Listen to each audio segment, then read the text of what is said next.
Good morning, everyone. Big Box Dave here from Magic the Gathering Attitude. Okay, so this is our next four sleeve box of, and just to spin everybody up who's kind of new here, I buy these boxes at a flea market, and the gentleman from the flea market calls up my buddy's wife when he gets a new supply of cards in. He gets these cards from storage lockers that he buys out. So there you have it. So he doesn't know anything about Magic the Gathering. So, and for each sleeve, for each slot, I have to pay $40 for. So typically this box will go for $160, $40 a sleeve. Having said that, I got these for $25 a sleeve because I have such a good patronage with this guy. So he's always good to me. I'm good to him, and vice versa. So there you have it. So we're just gonna go dive right in. The one that picked that, and the thing is too is that like say because this is the row that interested me. It looks old. Okay, I want to know what's in this roll, but I have to buy the entire box. Does that make sense? Okay. So there you have it. So I'm actually gonna dive right into this row, 100%. So I am very interested to see what's in this row.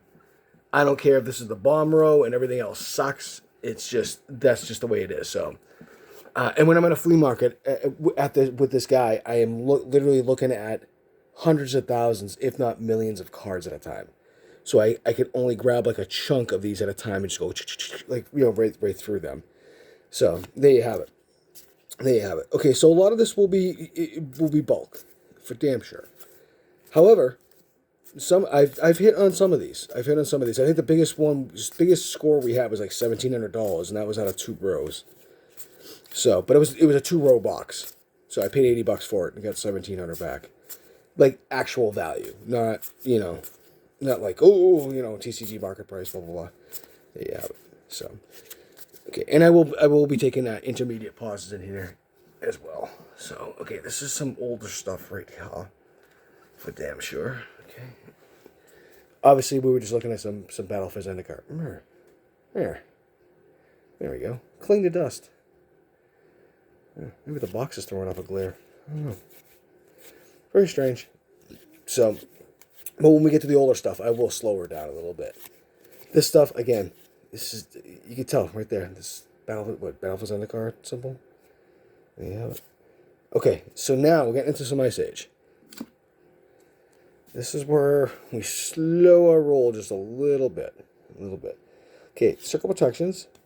You get those, okay. Cloak of Confusion. Again, all Ice Age. It looks like Clairvoyance. Chub Toad. I love that art. Okay, Death Ward. I remember that card. I started off at the end of Revised and at the beginning of Ice Age. Dark Banishing. Okay, that was the new terror of the time. Okay, Dire Wolves. And again, a lot of this stuff is bulk too. So Elvish Healer, and you'll see that in here. But when we hit. You're just looking for those one or two cards. So, and if I miss something, let me know. Like, hey, stupid, you missed something. So there you have it. Fear. I love that. Look at that art, man. See a bunch of swords falling all around him. Guy's scared out of his wits. I mean, these have seen a little love too. Fendhorn Brownie. I hated that card so much. Oh, it used to show up I swear, in every pack that I open. Oh, Kajoran Knight. That was one of my favorite arts from Ice Age. It was just a badass art, for sure. Sheldon Warlord. Fetish. Damn, man. Look at that. Royal Guard. Royal Guard actually might be a little something. Oh, Lava Burst. I used to play with those. Oh, man, look at that. Just look at all the shit that's going on there. It's just badass. Just badass. The art, they don't replicate the art like this anymore. This was, 27 years ago? Something like that? Came out in 95. Yeah, 27 years ago. Holy crap. Okay, Spectral Shield. It's a little something. I'll put that off to the side. I used to play Soul Burns. Okay, and Shamlet Strider. Alright guys, pause for the cause. I'm just going to organize the colors down here. Stand by. And we're back. Okay. Nah, nothing big there. Nothing big. The Royal Guard was a rare, but it's been reprinted a lot. I didn't realize that. Most of the Ice Age has not been reprinted. So, there you have it. Okay, again, it looks like we got a little newer stuff here. So we might get some more. This might be just more bulk, which is fine. I'll just sift through it real quick, and then we'll get to the good stuff. So, yeah, it looks like a little Battle for Zendikar. So, a little bit about me. I played from late 94 till about, I want to say late 90, actually, I want to say about 2000. In 2000, I enlisted into the Army, and I dropped the game. So I got out just after Urza's saga had dropped. So just the Urza block in general. And I had a 15-year hiatus. I didn't get back into it until 2015, which was the Battle for Zendikar block. And then I didn't look back. So there you have it. So I've been back into it for about 7 years, almost 8 years. And it's been great. It's been great. And so going through a lot of this old stuff, it's like, oh man, it takes me back. It takes me back. Okay, yeah, this is all Battle for Zendikar bulk. BFZ bulk. And there we go. Yeah, oh man, Tide Drifter. That's a good card. I like that card. Alright, there you go. Okay, let me just get rid of this shite. Alright, let's put this down here. You guys see the method behind the You see how I organize my colors and shit. Alright, there we go. And it was definitely some bulk here, but there was also some good stuff. Oop, there it all goes. There it all goes. It fell down. Okay, a little more Ice Age here. The card shapes are a little better here too. I'm just gonna put those there for a minute. Yeah, this looks like a little more of the same. Yep, more of the same, guys. Yeah, I could safely assume that is all bulk right there. Everybody would agree with that. All right, guys, pause the cost. I'm just going to organize this right quick. And we're back. All right, guys, sorry about that. One fell down right there. I'll get the fallen man down here in a minute. So I'm going to go through these. If I see anything that catches my eye, I will stop it and talk about it. So, but I usually do a story time, and it's so I had 21 years in the Army, so I usually talk about an Army story because there are some absolutely funny stories. So, no crap, there I was, and this is in Afghanistan in 2002. This is my I love that art. This is my first deployment, and wow, Zero Spellcaster. That was the New Age Tim, Prodigal Sorcerer. You have my nats actually. That's a little something. That's a rare. I think it's a rare. So anyway, as the story goes, so it was near the end of the deployment, and we had just oh my God, this is 2002, mind you. So this is at the beginning of everything, and we were there. I was infantry. We were there to poke beehives and find bees, and we found them. And the bees came out, and we swatted at some bees, and yada yada yada. And you have it. So we were training, it was called the Afghan Militia Force at the time, which is now the Afghani Army. And so, art, I love that, by the way. That might be something. I remember that art. So yeah, so these fools, and I will say fools, because we were, setting up targets downrange, and then they were firing their AKs at things, and so what they would do is we would basically ready, aim, fire in their language. We had an interpreter with us. I think Battle Frenzy something, and so that'll be some little come. It's a little something, and yeah, so they were frustrating the hell out of us. So you have to learn their culture. So if they see what they hit, if they see who they kill, then they have to take care of their livestock, their families, everything. So they turn their heads at the last second. So I had to explain to them, guys, listen, this is paper. You're not killing anything. You're just, at least get yourself a target. So this is the stuff we had to deal with. So anyway, the warlord who owned the area, the U.S. government would pay him to use that area. And he came over. So he's kind of like a sheik of sorts. You know, everything's like clan and warlord run over there still. Caesar is there. And, he just wanted to check on the people that were going to be populating his area, his own people. And he's talking with them. We're taking a break. And he comes over. That's not bad. That's a beautiful art. Beautiful art. And he comes over and we were giving them MREs. Now, with them being, Middle Eastern descent, they don't eat pork. So we were showing all the Afghani soldiers, like, hey, you don't eat this one. This is bad. This is bad. And so, and we showed him how to use the heater packs and everything. You put the food in there, you add water to it, and it heats up. Well, as we're going through all this stuff, the Sheik comes over. And he thought he was like Billy Badass or just cool guy, cool hand Luke, whatnot. Illusionary wall, it's a little something. I know it's uncommon. And he grabs one of the heater packs, and he opens it up because he saw all the other guys open up the stuff. Just like rips it from the top. And in the older ones, you used to have like a brick in there. So in the brick, once water's added to it, heats up. I'm actually going to pause this for 1 second, and we'll get back to the story. Stand by. And we're back. Okay. Oh, coffee. Let me know if you guys like these videos. I'm just like, chilling in here talking to you guys and stuff like that. So I kind of like them. They kind of relax me a little bit. All right.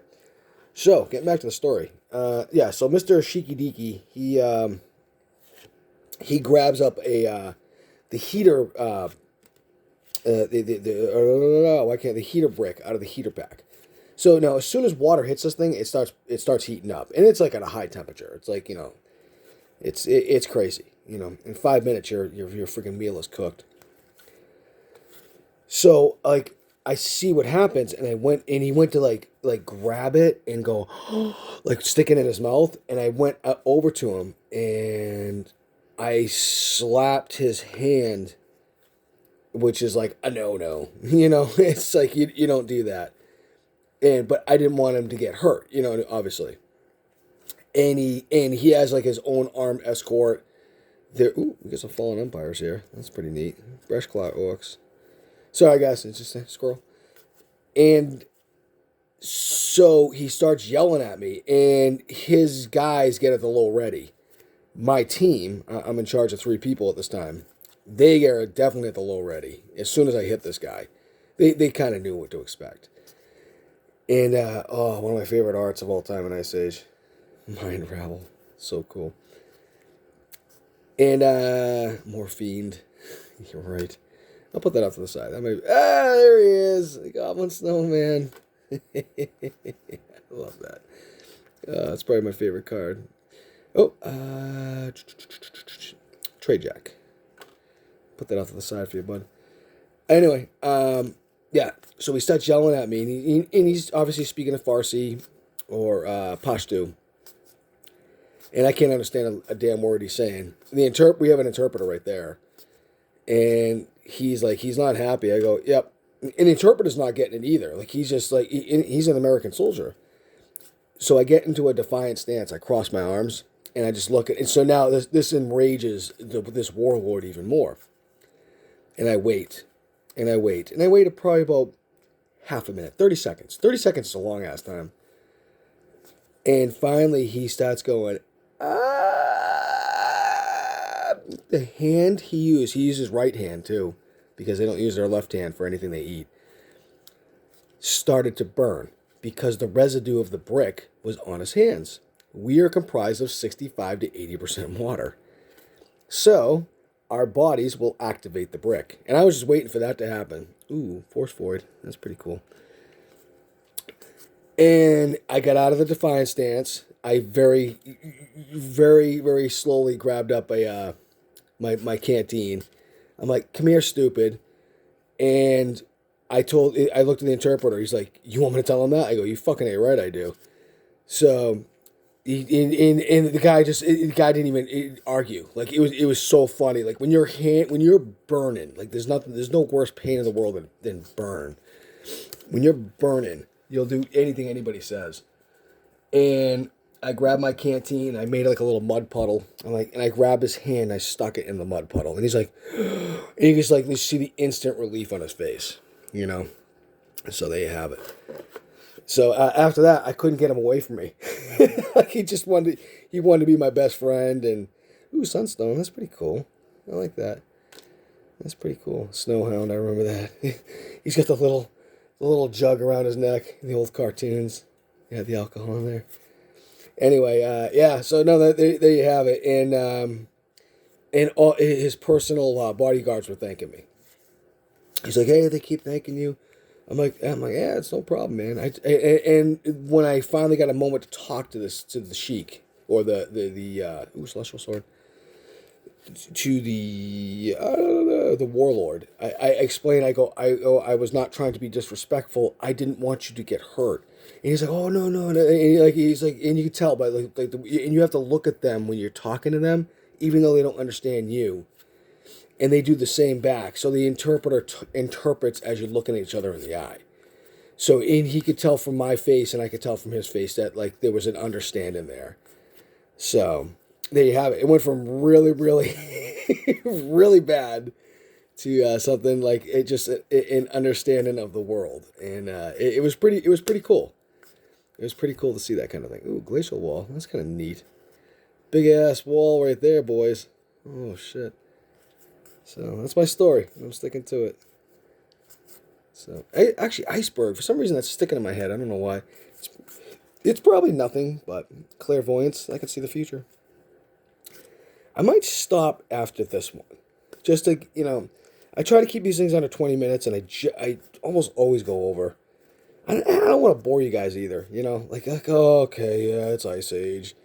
Gaze of Pain. That is one of my favorite arts from it. It's not worth a lot. But I will hold that out to the side. I like that stuff. I do. I like seeing that art. All right, there we go. Hort, that's another one. That was on the box, too, of Ice Age. That was one of the cards that was on the box. Ooh, okay. Cajoled and Frost Beast. That might be something. Look at that. A 5 for a 2/4. There we go. Elemental Augury. I remember that. War Chariot. Okay, we're getting to some... there's some artifacts here. I'm gonna pull these out. Actually, I don't think they're worth a lot. I know War Chariot's not. Onyx, the Onyxes might be worth a little bit. That's right. They reprinted that lure in there. Okay, Lava Tools. Okay, these are about $250 a piece normally. These are the old school dual lands. So it would come in untapped, and if you tap for a color, it would put a counter on it, and then it would remain tapped for your next turn. So you could use it every other turn. So that's worth a little something. Pause for the cause, guys. And we're back. Okay. I mean, not that big, but you know what? Yavimaya Nats, Elemental Augury, Spectral Shield, Kiljoran, Frost Beast, Soldevi, Simulacrum, Wall of Shields, War Chariot, Onyx Talisman ×2, Whalebone Glider, Celestial Sword, Sunstone, Infinite Hourglass, Wall of Shields, and Lava Tubes, which was the most expensive one, at like $250. So not a lot. A lot of Ice Age though. So I do like seeing Ice Age. But anyway, I have a Zendikar pack separated. So basically I did from over there. So we'll go through over here. We'll keep this one a short one. And this is just for the memes. So I love Goblin Snowman, and these arts were really nice. There you have it. All right. I'll save these for my patrons. If they ever want some, I won't call it bulk, but bulk and beat up reserve list. So there you go. Anyway, guys, hey, listen. Till next time. Much love. I hope you enjoyed the story today, and I'll definitely have another one for next time. Peace.